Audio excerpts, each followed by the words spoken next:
Selamat datang dan selamat beribadah di Gereja GPDI Kalvari Kupang. Mari sama-sama kita akan melihat pengumuman untuk jadwal ibadah sepekan.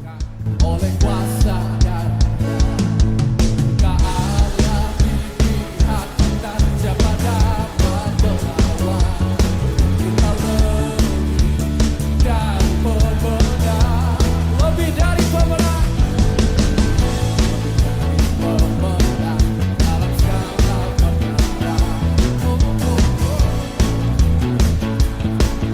Oleh kuasa dan keala pihak kita siapa dapat melawan kita lebih dari pemenang. Haleluya, haleluya. Maka apa?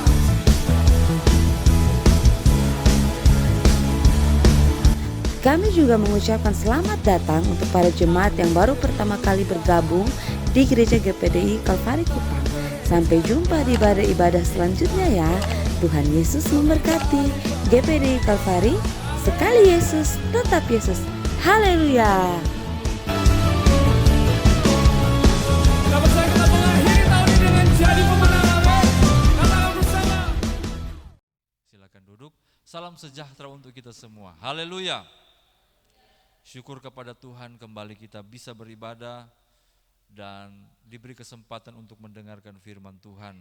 Saya berterima kasih kepada Bapak Gembala dan Ibu Rohani atas kepercayaan untuk melayani pemberitaan firman Tuhan di sore ini.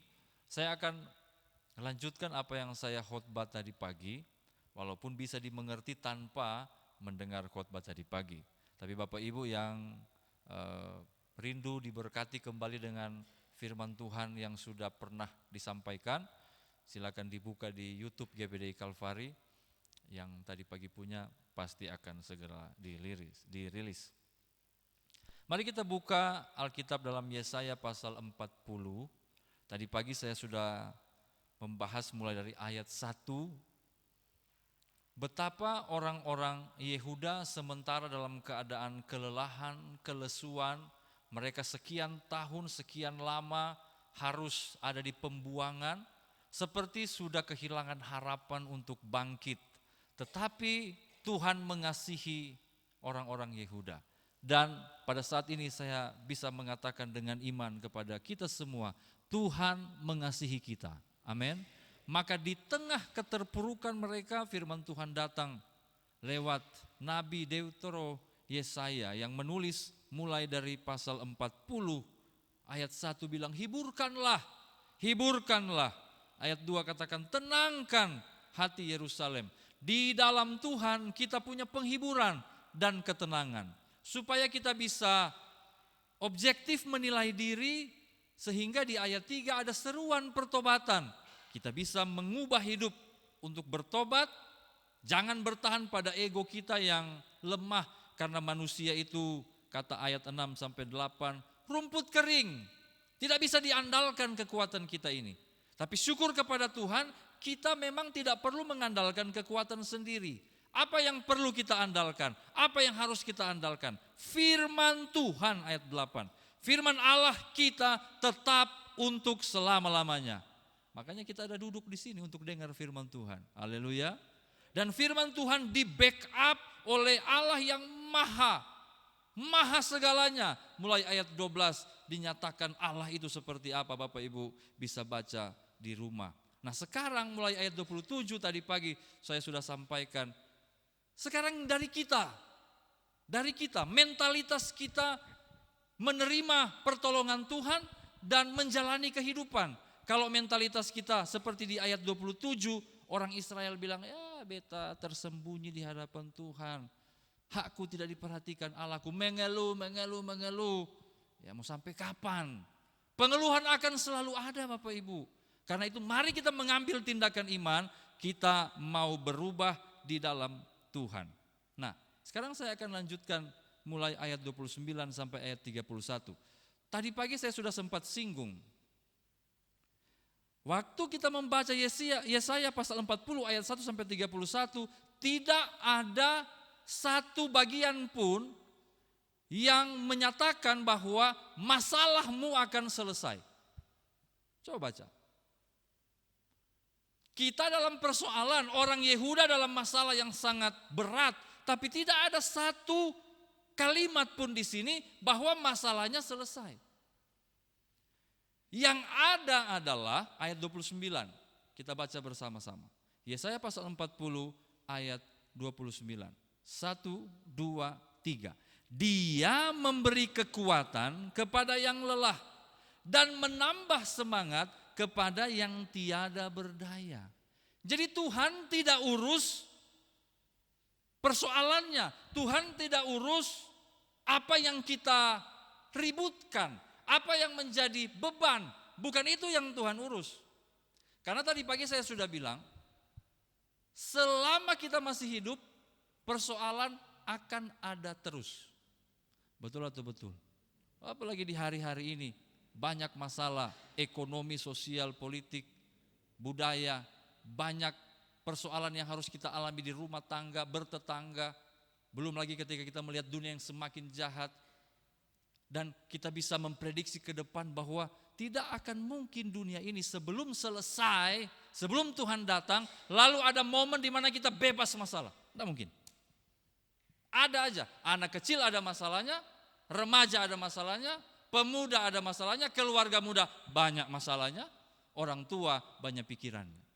Itu kenyataan hidup. Maka Tuhan tidak urus itu. Kalau Tuhan urus masalah terus, kita akan jadi seperti anak-anak gampang, anak-anak manja yang selalu Tuhan harus pilih, repot sekali mengurus kita. Ada pendidikan anak zaman sekarang menyatakan, anak yang akan sukses di masa depan adalah mereka yang diberi tantangan, dalam tanda kutip diberi masalah, dan diberi tugas, tanggung jawab, supaya besok tahu bahwa ini dunia ini penuh dengan perjuangan. Lalu kalau Tuhan tidak menghilangkan masalah, apa yang dia lakukan? Perhatikan baik-baik dan tangkap pesan Tuhan di ayat 29. Ini kuncinya yang luar biasa. Dia memberi kekuatan kepada yang lelah. Kalau saya dan saudara sudah lelah, dia beri kekuatan. Dia menambah semangat kepada yang tiada berdaya. Apa maksud ayat 29? Saya dan saudaralah yang diurus Tuhan. Dan supaya saya dan saudara bisa memperoleh kemenangan dalam hidup, dia, perhatikan baik-baik ini, menambah kapasitas kemampuan kita. Jadi ketika kita menghadapi persoalan, yang Tuhan ubah adalah diri kita, pribadi kita, untuk berkapasitas semakin besar. Dengan kata-kata yang dipakai di sini, kuat. Makin lama makin kuat, makin diterpa persoalan makin kuat. Itu yang diurus Tuhan. Kapasitas, bukan sekedar fasilitas. Nah, karena ini adalah hari di mana anak-anak sekolah Alkitab melayani, pimpin pujian, singers, nyanyi. Jadi saya ambil konteks dari point of view, POV-nya anak-anak sekolah Alkitab. Waktu saya sekolah Alkitab, saya mengagumi banyak pendeta, enggak banyak-banyak amat, beberapa. Saya cukup selektif juga sih sebenarnya. Tapi ada satu yang saya kagumi, pendeta yang khotbahnya itu tidak seperti saya yang banyak teriak-teriak. Dia hanya omong, kayak mengantuk-mengantuk begitu omong. Tapi waktu kami dengar, tidak ada yang mengantuk, tidak ada yang bosan. Ya bagus sekali dia khotbah. Keren. Lalu saya sempat ngomong dengan seorang senior saya di asrama, saya bilang, wah, coba beta punya ini kemampuan kayak itu Bapak Pendeta itu, mantap. Belum lagi dia memang punya karunia-karunia roh yang kalau terlihat itu semakin menambah daya tarik kami. Wah, fans betul. Seorang senior saya bilang begini, itu bukan karena karunia yang dia pakai dan yang dia punya. Itu karena kapasitasnya. Kapasitas. Teman saya, senior saya memberikan satu contoh. Kalau kamu hanya seperti satu gayung, kapasitas satu gayung, 1 liter mungkin satu gayung, atau lebih kecil 600 mili atau taruhlah 1,5 liter gayung besar, maka kemampuanmu hanya akan menyentuh 1 pot untuk menyiram 1 pot. Dengar ini anak-anak sekolah kita. Tapi kalau kapasitasnya besar, 1 bak. 1 bak mungkin isi berapa? 100 liter, maka bisa menyentuh 100 pot. Jadi sebenarnya yang harus diluaskan, menurut apa yang senior saya katakan dan saya aminkan, yang harus diperbesar bukanlah kemampuan berkhotbah. Itu ada bagiannya memang. Bukanlah retorika, tetapi kapasitas, kemampuan. Yang itu menyangkut keseluruhan kehidupan. Pergumulannya, doanya, belajarnya, karakternya. Dan setiap kali ditantang menurut firman Tuhan, setiap kali ada masalah, di situ justru kesempatan Tuhan untuk memperluas kapasitas kita. Senior saya ini menutup dengan berkata, bayangkan apa yang bisa dilakukan dengan air 1 danau. Jika air 1 gayung berguna untuk 1 pot, 1 bak kecil berguna untuk 100 pot, bayangkan yang bisa dilakukan oleh 1 danau yang besar. Karena itu di ayat 27, cara berpikir yang kerdil, yang kecil, itulah yang melanggengkan persoalan. Tidak mau mengembangkan kapasitas, beta jemaatnya begini-begini. Ketika firman Tuhan datang, bertobatlah. Ya namanya juga, pendeta-pendeta sayang bertobat dong. Yang hidup supaya Tuhan Yesus pendeta-pendeta. Kalau beta ya namanya juga jemaat, Tuhan juga mengerti. Aneh, Tuhan juga mengerti. Sebenarnya Tuhan mau pakai di pelayanan, Tuhan mau pakai untuk sesuatu yang lebih besar. Tapi ada satu pemain musik yang cukup jago di Kupang ini, saudara. Ketemu dengan saya, berbincang, kami cocok sekali, asik lah. Bahkan sempat kami main sama-sama di satu studio, main-main aja, main musik. Lalu karena dia tahu saya pendeta, dia tanya, Pak Pendeta di mana melayaninya? Oh di GPDI Kalvari. Oh ya, butuh ini, pemain musik. Nah waktu itu memang pas Kak Ari almarhum belum lama meninggal, masih ingat ya. Jadi beta bilang, wah butuh. Pemain apa? Pemain gitar. Baru dia bilang, wah pas sudah, beta su. Aduh ini orang kalau kayaknya saya pernah cerita kok ini. Ini orang kalau main di sini, dunia pergerejaan di Kupang ini, Ko Erik bisa kaget. Nama besar. Dan tidak usah dibayar kalau beta. Karena ketemu cocok ngobrol. Karena mana? Dia bilang beta bukan masalah apa-apa sih. Cuma masalahnya kalau dapat tahu. Ketua ada Badudu di sini bermain tak. Baru jemaat dia sabar doh. Itu beta ada Dudu dan beta di deker itu tadi malam. Kau ada minum berapa jalur tuh. Ini contoh saja. Contoh bahwa kapasitas itu bukan sekedar skill, kapasitas itu bukan sekedar kemampuan, kapasitas adalah keseluruhan hidup. Dan itu yang Tuhan mau urus, itu yang Tuhan mau ubah. Haleluya, haleluya. Tuhan mau pakai kita untuk sesuatu yang lebih besar, mendamaikan rumah tangga keluarga yang lagi cekcok. Tapi di dalam diri kita masih banyak fitnah, masih banyak kepahitan, bagaimana bisa? Lalu kita setiap hari mengeluh, bepo orang tua ini main bakal lain, terus bepung kakak adik ini sonder rukun. Tapi kemana Tuhan mau pakai lu untuk menyelesaikan itu masalah? Kalau lu juga bercampur di situ, bakal lain di situ. Itu kan berarti kapasitasnya tidak naik.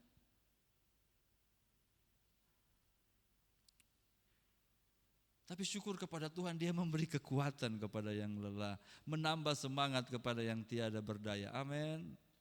Perbandingannya saya sudah sempat singgung tadi pagi, ayat 30. Orang-orang muda jadi lelah dan lesu, teruna-teruna tersandung. Itu paradigma lama, paradigma sebelum diubah oleh Tuhan. Paradigma sebelum Diberi kekuatan oleh Tuhan. Apa paradigma itu? Paradigma kewajaran duniawi. Paradigma kewajaran manusiawi. Namanya juga masih manusia. Beta juga manusia biasa. Itu jadi alasan. Teruna sa jatuh. Teruna sa tersandung. Orang muda sa lelah dan lesu. Kau lihat so semua orang ini terkapar. Ini masalah semua ini. Sulit memang ini zaman. Apalagi kalau ada provokator. Oh, dia bikin lu begitu. Saya punya pengalaman. Saya lupa pernah cerita atau belum. Di sekolah Alkitab. Saya orang yang waktu di sekolah Alkitab. Orang yang dari rumah itu belum bertobat begitu. Jadi otak masih miring. Tapi begitu saya di sekolah Alkitab. Saya ke sekolah Alkitab kan hanya untuk menyenangkan hati orang tua. Begitu saya di sekolah Alkitab. Saya bertemu dengan orang-orang yang tepat. Jadi akhirnya beta puas hati bilang. Ya sudahlah, mau jadi hamba Tuhan. Coba sah. Coba sah. Jadi beta jaga bepung emosi, perasaan, pokoknya bye-bye sekali, bye-bye, puji Tuhan. Satu kali beta kasih bersih WC, tugas bersih toilet. Kasih bersih dan saya paling anti toilet basah. Jadi itu WC ini saudara, bepel, pakai obat pel, harum, boleh mau tidur di situ. Yes, mau coba, tidur sana. Itu lu nyenyak di situ. Belap, bye-bye, pokoknya kinclong. Masuk satu kawan, mungkin dia memang mau cari hal, barangkali. Dia masuk, beta masih, karena ada WC itu ada berapa, lalu ada satu ruangan tunggu, beta masih di situ, masih pel di situ, dia masuk di salah satu, dia sonde tutup, minta maaf. Dia pipis. Bukan di kloset, di lantai yang tadi beta ada pel dengan penuh perhatian. Emosi dong. Emosi. Ini ada apa beta yang dulu lu habis. Tapi beta yang sekarang sudah berubah. Haleluya. Jadi betogor, bos. Ada kloset tuh. Kan tinggal geser. Kok beta ada lia-lia nih. Lu pipis sonde tutup su kurang asam nih. Apalagi lu tahu-tahu beta baru pel. Emang kenapa? Wow. Tapi beta tetap sudah diubahkan oleh Tuhan. Tetap tenang. Puji Tuhan. Yang sonde tenang kawan yang lagi mandi. Sambil dia biur dia bilang, wah dia son kenal lu Biur. Kas tahu dah lo siapa. Dia bilang jangan kas panas. Kalau beta mah betaro.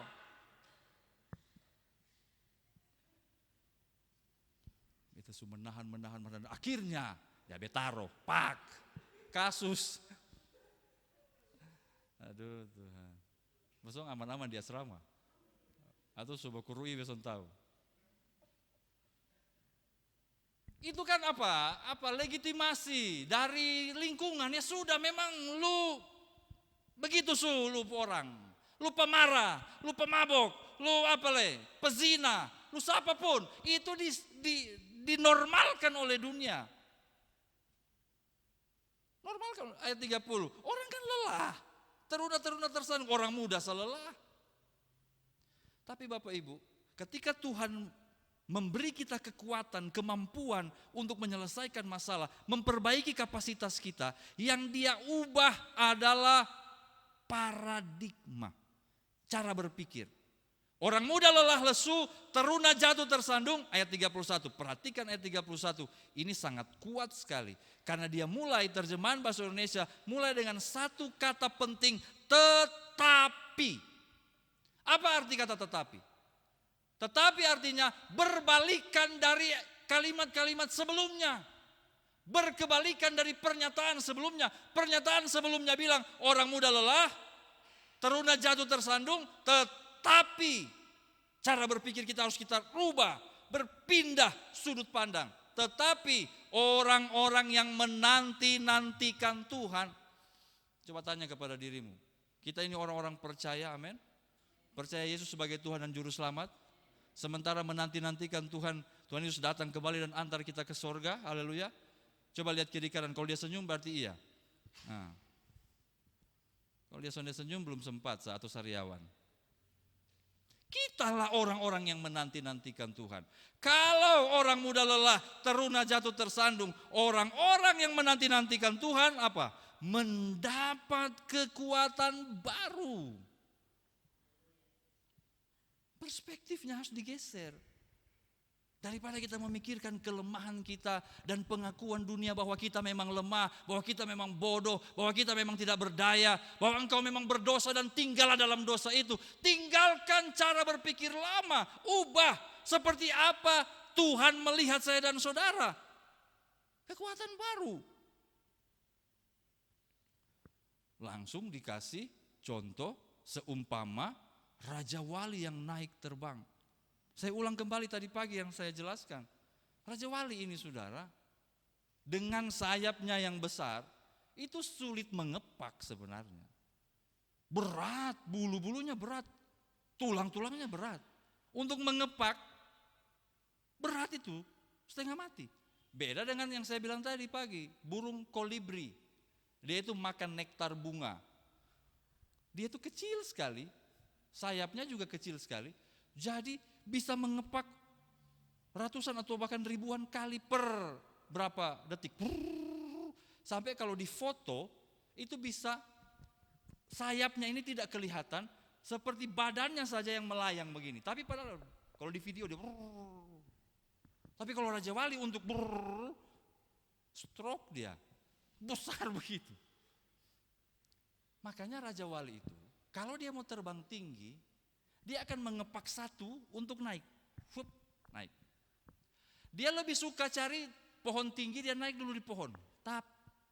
Boleh kepak lagi. Sep. Kalau ada bukit atau gunung, bukit batu dia akan sampai situ dulu. Nah dari situ ketika dia satu kali lagi, dia naik set. Di sana, di atas sana ada yang namanya air wave, gelombang udara, angin. Dalam bahasa TTS. Daripada airwave ini apa? Angin di atas sana. Nah waktu angin menerpa, di situ dia tidak perlu kepak. Dia tidak perlu capek kayak kolibri. Sonde. Dia tinggal atur sah. Tap, set, dia melayang. Melayang bagai... Salah lagu. Sebagai raja. Memang kalau ketahuan pendeta kalau suka dengar lagu lain ya. Melayang. Artinya Bapak Ibu Saudara, cara berpikir kita jangan terlalu disusahkan dan diribetkan. Naik saja, tapi ada masalah, tapi ada tantangan. Gunakan tantangan itu untuk semakin tinggi. Diterpa angin semakin keras, semakin kencang, dia naik, dia naik.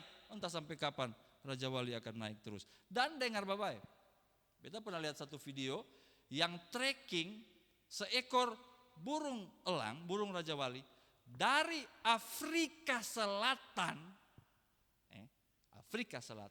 sampai Eropa Utara pakai GPS. Adi, itu kayak dosa timur ke barat, dia utara ke selatan. Dia bisa menempuh perjalanan itu dan itu burung pintar sekali, dia bisa silih laut. Pokoknya ada laut dia silih, karena kalau di laut kau sudah capek, mau pi mana beta ini? Dia harus silih, dia cari tempat untuk bisa tetap makan. Panjang sekali. Tidak capek, tidak lesu, tidak lelah dalam perjalanan sepanjang itu. Kenapa? Karena dia bisa atur dengan sayapnya. Saudara, mengikut Tuhan, Tuhan tidak menghendaki kita capek dan rempong seperti burung kolibri. Dan burung kolibri ini mungkin karena dia sebegini capek, cerewet. Mengeluh. Karena capek. Raja Wali mana mengeluh, diam-diam dia di sana. Kalau lihat ada orang Kristen terlalu banyak mengeluh, itu Kristen burung pipit. Hati-hati kalau dapat lihat anak kampung ketapel jatuh.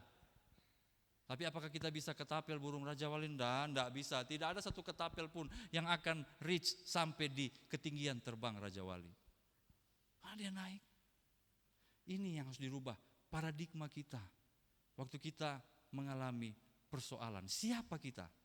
Kalau kita menghabiskan banyak waktu dengan mengeluh, minta maaf, memang di hadirat Tuhan momen yang enak sekali untuk mengeluh.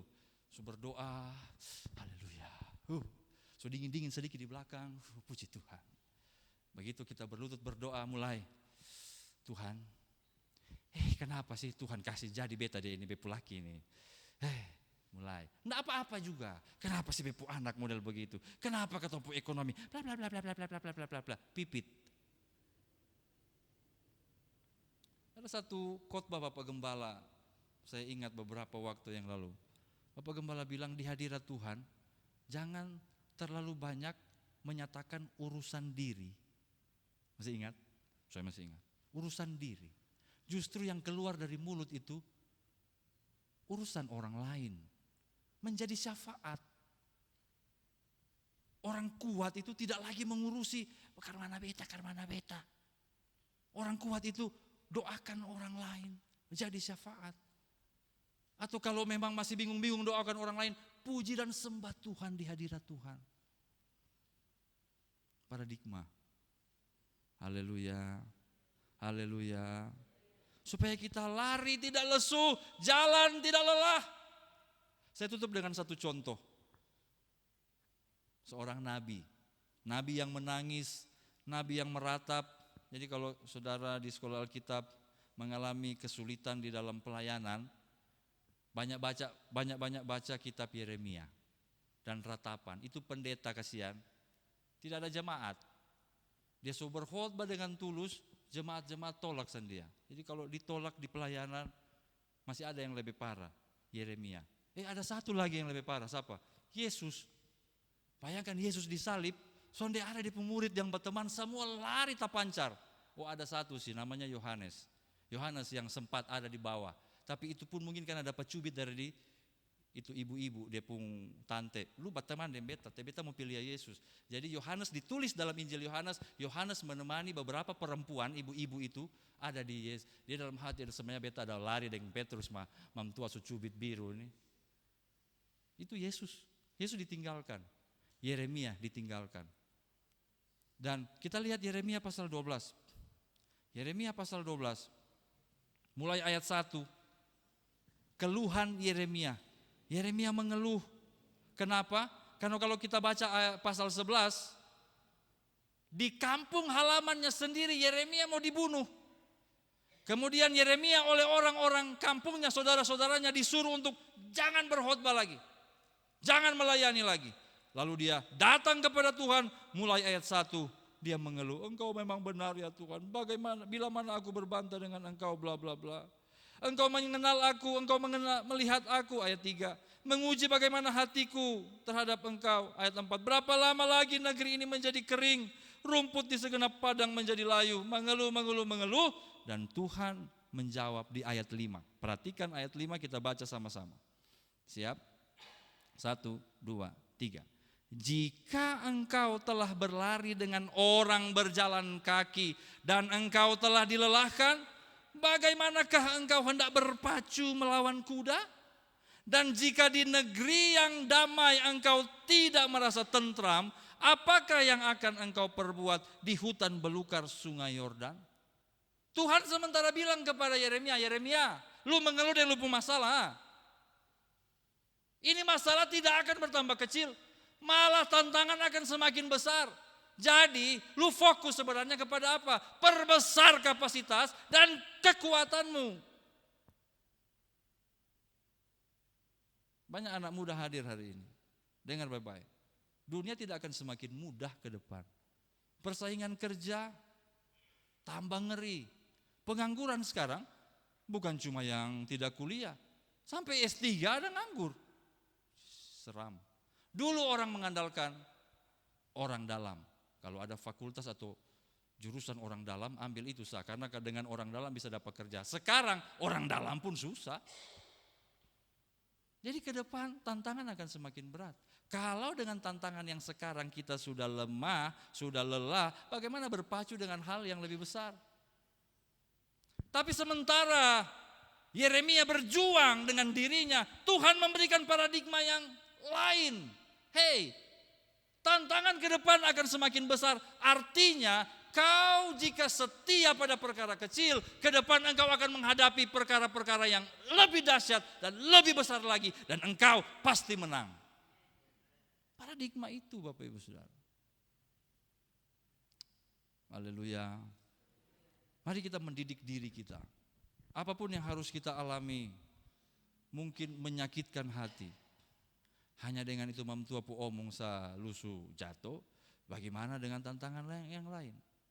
Hanya dengan itu bab tua pun sikap sa lusu menyerah, bagaimana dengan yang lain? Hei kalian, sekolah-sekolah Alkitab, hanya de marce penghukuman sa bosong sulari, bagaimana dengan tantangan yang lain? Coba pikir itu. Bagaimana jika begini, kita mengubah diri kita sesuai dengan tuntunan Tuhan. Dia tidak pernah tinggalkan kita. Dia berikan kita kekuatan untuk melaluinya. Dan dengan memberi kekuatan, dia sementara memperbesar kapasitas kita. Dan benarlah firman Tuhan, mereka yang setia pada perkara kecil akan Tuhan percayakan hal-hal yang lebih besar. Haleluya. Selamat bergumul Bapak Ibu, selamat berjuang. Di dunia yang tidak akan semakin mudah, tetapi kita percaya bersama Tuhan kita sanggup melewati segala sesuatu, bukan dengan kekalahan, tetapi dari kemenangan kepada kemenangan. Amin. Saya kembalikan kepada Bapak kembali.